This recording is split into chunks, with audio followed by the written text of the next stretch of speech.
Hey guys, what's going on? Welcome to my new YouTube channel. My name is Will Spade, and this channel is going to be mainly about investing, day trading, just anything dealing with the financial world.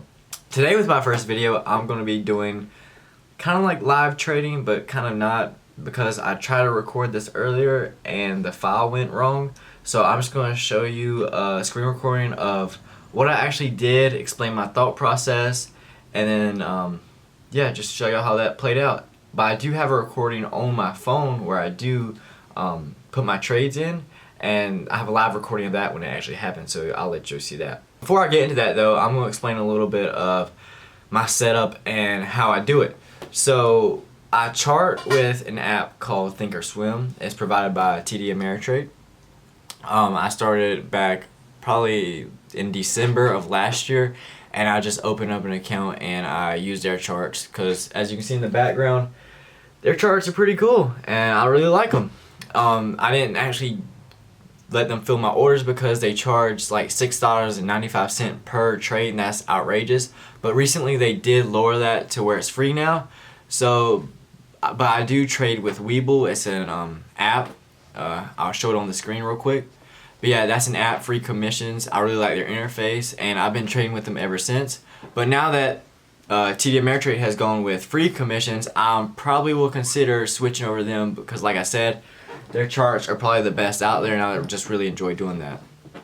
So yeah, I'm going to get into the video of recording my screen. Trade was on the stock or ETN DWT, which is inverse OL ETF or ETN.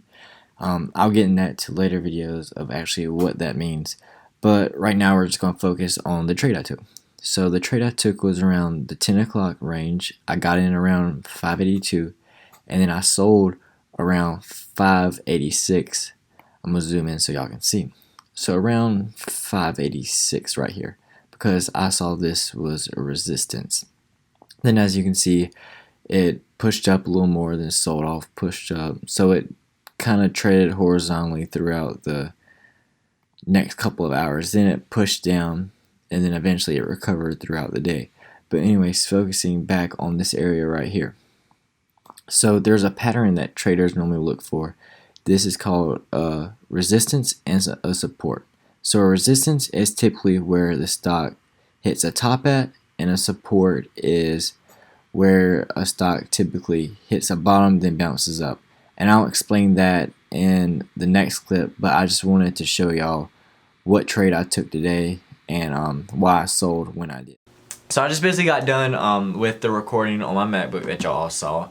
Now I'm going to explain a few key terms that I mentioned in the video that y'all might not understand.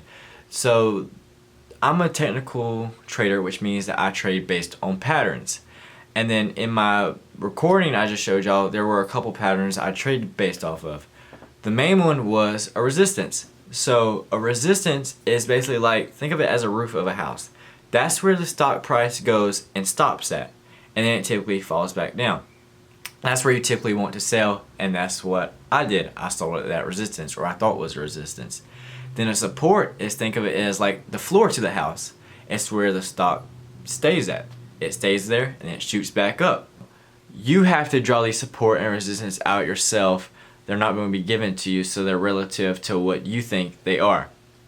So those were just a couple technicals that I use. There are a lot more patterns, but those are just the basis of what most traders use. And then I'll go into depth in later videos of different patterns that are out there that can use to help you trade better. So now I'm going to show y'all on the screen the actual recording of my trade I did. So this is the interface of Webull. It's pretty nice and simple. You just put the price you want to if you're doing a market order, and you do the amount of shares you want to buy, and you just set the price, and it fills you pretty quickly. So I got filled around 582, and then I sold around 586, so it wasn't a huge profit margin. I was just trying to show this for educational purposes of how I do my setup and just my thought process. So when I do more videos in the future, I'll probably hold on to it longer just to show y'all what I do and the process I go through when I'm trading these stocks. Now, that probably concludes this video, and I'll be making more videos in the future dealing with live trading, and then I also do informational videos, just dealing with the financial realm like I mentioned in the intro. So thank you for tuning in on my first YouTube video. I hope y'all enjoyed, so hit the subscribe button and like it, and I'll see you next time.